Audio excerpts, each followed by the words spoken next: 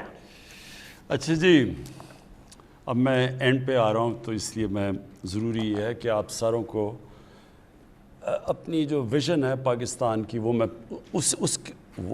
وہ بتاؤں کہ ویژن کیا ہے اور ہم کس طرح اس ویژن کی طرف جا رہے ہیں، تاکہ آپ کو یہ پتہ ہو نا قبلہ کون سا ہے ہمارا، ہم جا کدھر رہے ہیں، یعنی یہ جو ساری کوششیں کر رہے ہیں یہ کس منزل کی طرف ہے.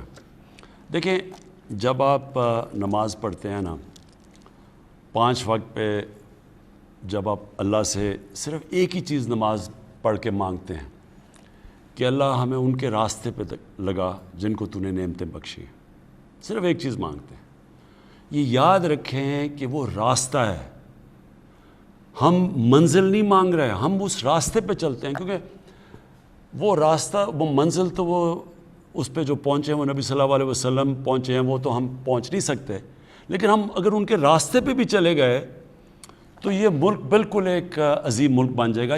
یہ بنا تھا اسلامی فلاحی ریاست، یہ اس کا مقصد تھا پاکستان کا بننے کا. اب میں آپ کو بتاؤں کہ وہ راستے کے اندر کون سے اصول ہیں جن کے اوپر وہ مدینہ کی ریاست کھڑی ہوئی تھی، اور ان اصولوں کو ہم کتنا اپنا چکے ہیں.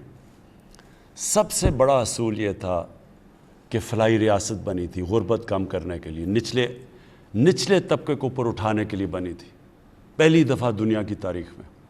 میں پہلے یہ بتاؤں گا، تو پہلا یہ آبجیکٹو تھا. دوسرا، قانون کی بالادستی. 2 خلیفہ وقت، پہلے 4 میں سے 2 خلیفہ وقت عدالت میں گئے، جبکہ ان کا کیا کردار تھا، ان کا کیا سٹیٹس تھا، خلیفہ تھے، اس کے باوجود وہ عدالت میں جا کے کھڑے ہوئے صرف ایک چیز بتانے کے لیے کہ قانون کی حکمرانی ہے، طاقت کی حکمرانی نہیں ہے. تو دوسری چیز یہ کہ کتنی ہماری جد و جہد ادھر کدھر ہے، اس راستے پہ ہم نکلے ہیں یا نہیں نکلے. اور تیسری کہ جب لا الہ الا اللہ ایک انسان پڑھ لیتا ہے تو پھر کسی اور انسان یا کسی کے سامنے جھکنا شرک ہوتا ہے. لا الہ الا اللہ ایک انسان کو آزاد کر دیتا ہے، یہ بے شرمی سے، بے غیرتی سے، ہاتھ پھیلانے سے. ایک لا الہ الا اللہ ایک چھوٹے سے انسان کو بڑا انسان بنا دیتا ہے، ایک خوددار قوم. اور یہ 3 پرنسپلز پہ کھڑی ہوئی تھی مدینہ کی ریاست.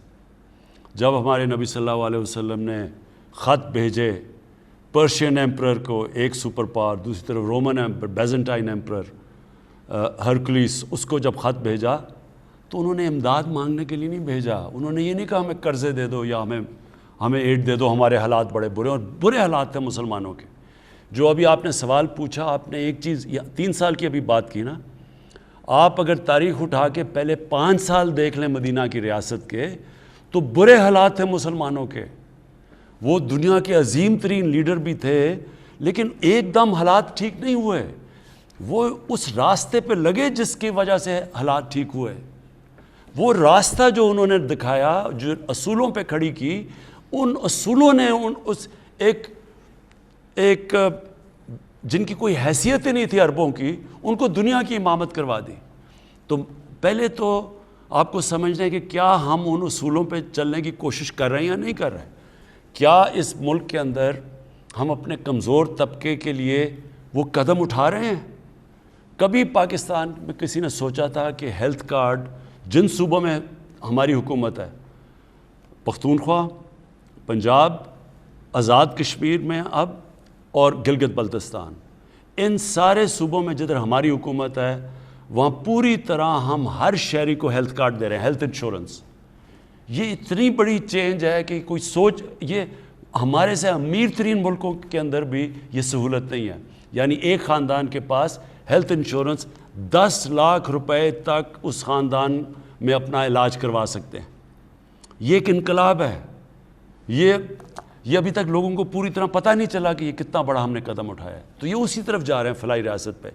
پھر پناہ گاہ، ہم نے جو پناہ گاہ بنا رہے ہیں یہ غریب مزدوروں کے لیے، جو بیچارہ سارا دن محنت کرتا ہے، وہ ہم چاہتے ہیں کہ وہ اس کو کھانا پینا بھی وہاں ملے، سوئے بھی وہاں، نہائے دھوئے بھی وہاں، مزدوری کرے، اور جو مزدوری سے پیسہ اٹھائے اپنی بیوی بچوں کو بھیج سکے. یہ پناہ گاہ میں ابھی ہم اضافہ کر رہے ہیں. میں ابھی آپ کو بتا دوں کہ ہم نے ابھی تک کتنی پناہ گاہ بنا چکے ہیں آپ کے پاس. ہم اب تک 22 پناہ گاہ بنا چکے ہیں شہروں کے اندر, اور 11 اور بننے والی ہیں, اور انشاءاللہ یہ ہم پھر پھیلاتے جائیں گے جدھر جدھر مزدور کام کرتے ہیں ان کے لیے رہنے کے لیے. یہ میں سمجھتا ہوں کہ اگر ہمیں جانے تک, اگر ہم ابھی 33 ہماری بنیں گی, اگر ہم یہ سارے شہروں کے اندر جدھر مزدور کام کرتے ہیں وہاں اگر ہم پناہ گاہ بنا گئے, میں اس کو اپنی بہت بڑی اچیومنٹ سمجھوں گا. کیونکہ امیر ملکوں کے اندر بھی ایسا نہیں ہے, وہاں بھی اب امریکہ کے اندر بھی سڑکوں پہ رات کئی جگہ ان کے پاس چھت نہیں ہوتی, سوتے ہیں, جو سب سے دنیا کا امیر ملک ہے. میں یہ چاہتا ہوں کہ پاکستان میں کبھی نہ ہو کہ ہمارے لوگ, ہمارا مزدور بیچارہ سڑکوں پہ سوئے. تو اس کے لیے پناہ گاہ بنا رہے ہیں. پھر ہم ایک بھوکا نہ سوئے, ہم ہم نے بسز شروع کی ہیں, اور ان کا ابھی تک ہمارے 12 بسز ہیں, یہ پھرتی ہیں. یہ 4 شہروں کے اندر ابھی ہم لے کے آئے ہیں. یہ ٹرک ہیں, کیونکہ ایکسپیریمنٹ ابھی کر رہے ہیں کہ پہلے ہم نے تھوڑے سے پناہ گاہ بنائے, ان کو پھر ہم نے بہتر کیا, ان کی سٹینڈرڈ, ان کے SOPs بنائے, اب ہم ان کو پھیلائیں گے. اسی طرح ہم نے پہلے ایکسپیریمنٹ کیا, ہماری بس جاتی ہے غریب علاقوں میں, لوگوں کو کھانا دیتی ہے. اب ہم یہ بسز بڑھاتے جائیں گے. ابھی ہمارے پاس 12 بسز ہیں. ہمارا ہے کہ اگلے 6 مہینے میں 50 ٹرک ہمارے جائیں غریب علاقوں کے اندر, اور انشاءاللہ اس کو مزید بڑھاتے جائیں گے. اچھا جی, اس کے علاوہ جو اب ہم کرنے جا رہے ہیں وہ ہے کامیاب پاکستان. اب یہ میرا سب سے بڑا پروگرام آنے والا ہے. کامیاب پاکستان کے اندر کیا ہوگا کہ جتنے 40% جو ہمارے خاندان ہیں جو نچلے طبقے میں ہیں, ان کے لیے ایک گھر کے اندر ایک کو ٹیکنیکل ایجوکیشن ملے گا, سارے گھر کو ہیلتھ کارڈ ملے گا تاکہ وہ ان کا علاج ہو جائے. ایک ہم ان کو مائکرو فائنانس سے اپنا گھر بنا کے ان کو قرضہ لے کے دے رہے ہیں. یہ مائکرو فائنانس کمپنیز ہیں, وہ کیا کریں گی کہ اگر میں اپنا گھر بنانا چاہوں تو ان کو پہلی دفعہ پاکستان کی تاریخ میں فائنانس ملے گا. مائکرو فائنانس سے قرضے دلوائیں گے تاکہ وہ جو قسطیں دیتے ہیں اپنے کسی کرائے کے گھر میں رہنے کے لیے, وہی قسطیں دے کے ان کو اپنا گھر ہو جائے. یہ پاکستان کے اندر پہلی دفعہ چیز ہوگی, اور ساتھ پھر ہیلتھ کارڈ ملے گا. یعنی 4 چیزیں دے رہے ہیں, قرضہ, اور قرضے ملیں گے سود کے بغیر. تو شہروں کے اندر قرضے دیں گے تاکہ وہ اپنی کوئی چھوٹی سی بزنس کر لے, دیہات کے اندر قرضے دیں گے تاکہ کسان اپنی مدد کر سکے سود کے بغیر. یہ ہمارا انشاءاللہ اسی مہینے لانچ ہونے لگا ہے ہمارا کامیاب پاکستان, اور انشاءاللہ یہ ایک بہت بڑا ہے. پھر قانون کی بالادستی. تو پہلے تو فلاحی ریاست کی طرف ہم انشاءاللہ ہمارا پورا زور ہے کہ ہم, اور پھر میں نے آپ کو پہلے بتا دیا کہ احساس کا پروگرام ہمارا شروع ہو رہا ہے دسمبر میں. 40% غریب خاندانوں کو جو چیزیں کھانے پینے کی چیزیں ہیں ان کے اوپر ڈائریکٹ سبسڈی دیں گے. ہمارے پاس پورا ڈیٹا ہو گیا. دوسری چیز قانون کی بالادستی. یہ ہماری سب سے بڑی اس وقت جہاد چل رہی ہے. جہاد یہ ہے کہ پاکستان میں طاقتور ایک قانون اور غریب کے لیے دوسرا قانون. یہ جو قانون طاقت کی بالادستی ہے, اس کو قانون کی بالادستی میں لے کے آنا چاہتے ہیں. یہ سب سے مشکل کام ہے. اس میں مجھے آپ سب کی ضرورت ہے, کیونکہ یہ وہی قبضے گروپ ہیں جو کہ طاقتور ہیں, غریبوں کی زمینوں پہ قبضہ کرتے ہیں. یہ وہ سیاستدان ہیں, چوری کر کے پیسہ باہر لے گئے ہیں, اور ان کو ہاتھ ڈالو تو کہتے ہیں کہ جی آپ کی گورنمنٹ کرا دیں گے. ان کے اوپر ہم نے پورا ہاتھ ڈالنا ہے, اور ایک لوگوں کو آزاد کرنا ہے, لوگوں کو قانون دے کے, انصاف دے کے آزاد کرنا ہے. یہ دوسرا ہے. اور تیسرا خودداری. ہم یہ وہ ملک بنانا چاہتے ہیں جو انشاءاللہ ایک اپنے پیر پہ کھڑا ہو, کبھی کسی سے ہمیں بھیک نہ مانگنی پڑے, قرضے نہ مانگنے پڑیں, کسی کے سامنے ہم ایڈ دے کے ان کی جنگوں میں نہ شامل ہوں, کیونکہ وہ ہمیں پیسے دے رہے ہیں تو ہم ان کی جنگ میں شامل ہو جائیں. ایک خوددار, ایک آزاد ملک. اور یہ بھی ایک, جب قوم ایک فیصلہ کر لیتی ہے کہ ہم نے دنیا میں اپنی ہر پاسپورٹ کی عزت کروانی ہے, تو عزت تب ہوتی ہے جب ایک قوم اپنی خود عزت کرتی ہے. جب ایک قوم خود عزت کرتی ہے وہ خوددار قوم بن جاتی ہے, اس کی دنیا ریسپیکٹ کرتی ہے. تو یہ میرے 3 ایم ہیں, اور انشاءاللہ میری کوشش یہ ہے کہ 5 سال کے بعد, اب یہ جو ہمارا ٹرم ختم ہوگی, لوگ دیکھیں گے 5 سال پہلے کیا تھا پاکستان کے حالات اور 5 سال کے بعد کیا ہے. جی وقت کیونکہ کم ہے، ہم اب آج کے پروگرام کے آخری کالر سے بات کریں گے. جن کی کال نہیں لگ سکی آپ اگلی بار ضرور کوشش کیجیے گا. ہمیں یہ احساس ہے کہ بہت سے لوگ کوشش کرتے ہیں، ان کا ٹیلی فون جو ہے تھرو نہیں ہوتا. ہم اس پروگرام کی فریکوینسی انشاءاللہ بڑھائیں گے تاکہ زیادہ سے زیادہ کالرز جو ہیں وہ وزیر اعظم پاکستان عمران خان صاحب سے بات کر سکیں. آخری کالر آج کے ہمارے ساتھ کون ہے؟ جی السلام علیکم. وعلیکم السلام. وزیر اعظم پاکستان جی جی جی جی جی عمران خان صاحب السلام علیکم. جی وعلیکم السلام. ذوالقرنین حیدر عرض کر رہا ہوں ضلع رحیمیہ خان سے. کرپشن کے خلاف آپ نے جو بڑے بڑے برج گرائے وہ آپ کی پاکستان سے محبت اور مستقل مزاجی کی عکاسی کرتی ہے جو قابل تعریف ہے. آج آپ سے براہ راست بات کا موقع ملا جس کے لیے میں بہت زیادہ مشکور ہوں. مجھے اور مجھ جیسے ہزاروں لوگوں کو فوری انصاف کی آپ سے بہت زیادہ امید ہے. میں آپ کو جنوبی پنجاب کی Khwaja Farid university of engineering and information technology پر نظر ثانی کی درخواست کرتا ہوں کہ مکمل تحقیقات کروائی جائیں. گزشتہ چند سالوں سے پروفیسر ڈاکٹر سلیمان طاہر نے بطور وی سی یونیورسٹی کا چارج سنبھالا اور ملازمین پر ظلم و ستم کے پہاڑ گرائے. چند ہی مہینوں میں عرصہ 6 سال سے کام کرنے والوں کو وجہ بتائے بغیر 200 سے زائد ملازمین برطرف کر دیے گئے اور ان کا داخلہ یونیورسٹی میں ممنوع کر دیا گیا. آواز اٹھانے پر ہمیں سنگین قسم کی دھمکیاں دی گئی جس پر اوکے میں اس کا تحقیقات کریں گے ہم کہ کیا اس کی حقائق اور گورنمنٹ پنجاب سے بات بھی کریں گے. میں آخر میں صرف ایک چیز کہنا چاہتا ہوں.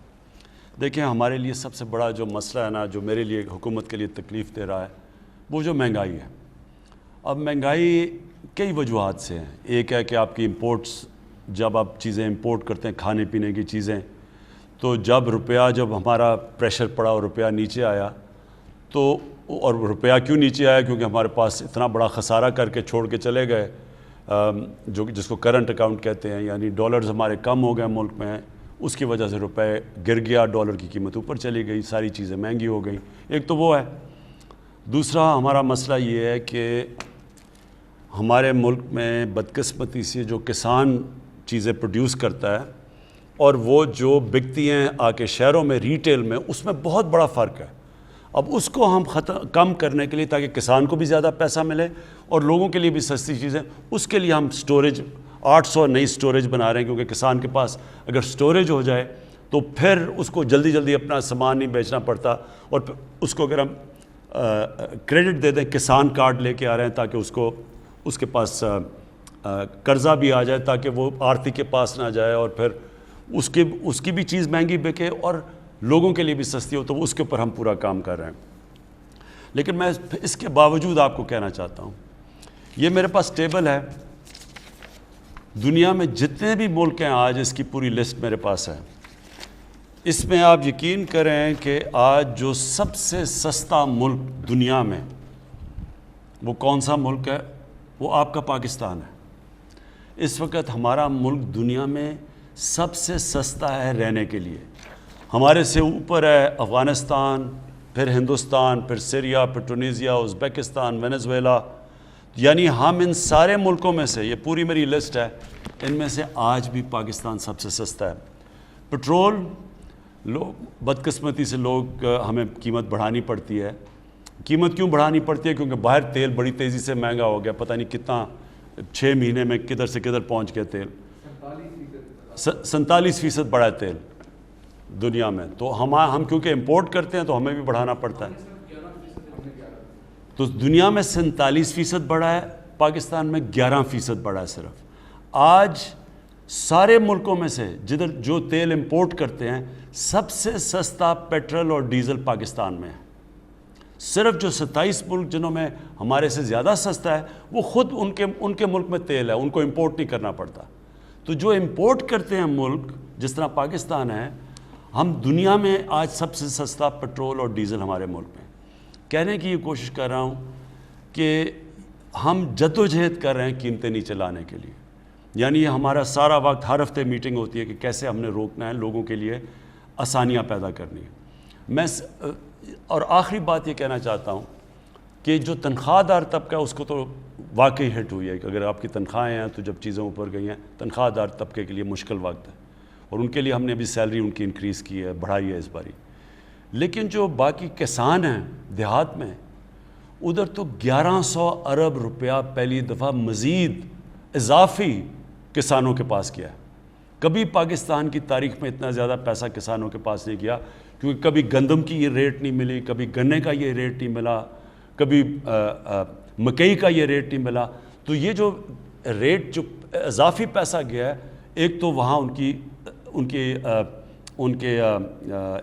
انکم بڑھی ہے، دوسرا اس وقت انڈسٹری کے اندر جس طرح کا اس وقت پیسہ ٹیکسٹائل انڈسٹری میں بن رہا ہے یا انڈسٹریز بنا رہی ہیں، مجھے لوگوں نے کہا کہ انہوں نے کبھی اتنا زیادہ پیسہ نہیں بنایا۔ کنسٹرکشن کے اندر جس طرح کی اس وقت آج پیسہ بن رہا ہے کنسٹرکشن کے اندر، جو آج زمین کی قیمتیں چلے گئی ہیں پلاٹس کی اور گھروں کی، یہ بھی کبھی کسی کے پاس اتنا پیسہ نہیں آیا۔ تو میں صرف ریکویسٹ کروں گا کہ جو انڈسٹری والے ہیں، آپ اپنے جو مزدور ہیں ان کی آپ زیادہ تنخواہیں بڑھائیں، کیونکہ جب آپ کو اتنا فائدہ ہوا ہے تو ان کو بھی فائدہ کروائیں جو مزدوروں کو ہے۔ لیکن جو سیلریڈ لوگ ہیں، مجھے پتہ ہے آپ کی مشکلات ہیں، انشاءاللہ جس طرح ہمارا ٹیکس بڑھتا جا رہا ہے، ہماری آمدنی بڑھتی جا رہی ہے۔ آپ کو پتہ ہے ہم نے اس باری سب سے زیادہ پاکستان کی تاریخ میں ابھی ٹیکس اکٹھا کیا ہے، اور انشاءاللہ جو ہم FBR میں اب اور اصلاحات کر رہے ہیں، آٹومیشن لے کے آ رہے ہیں، تو ہماری آمدنی اور بڑھتی جائے گی۔ جیسی جیسی آمدنی بڑھے گی انشاءاللہ ہم اپنی سیلریڈ کلاس کی بھی مدد کریں گے، اور ہم یہی پیسہ لگائیں گے اپنے انفراسٹرکچر کے لیے، اپنے کسانوں کے لیے، تاکہ ان کی پیداوار بڑھے۔ جب ہماری پیداوار بڑھے گی تو اس سے پھر ہماری جو کھانے پینے کی چیزیں بھی مہنگی نہیں ہوں گی۔ بہت بہت شکریہ۔ آپ یہ نمبر نوٹ کر لیں سٹیزن پورٹل کا 051900111 آپ اپنی شکایات اس پہ بھی درج کر سکتے ہیں۔ پھر کبھی آپ سے ملاقات ہوگی۔ بہت بہت شکریہ۔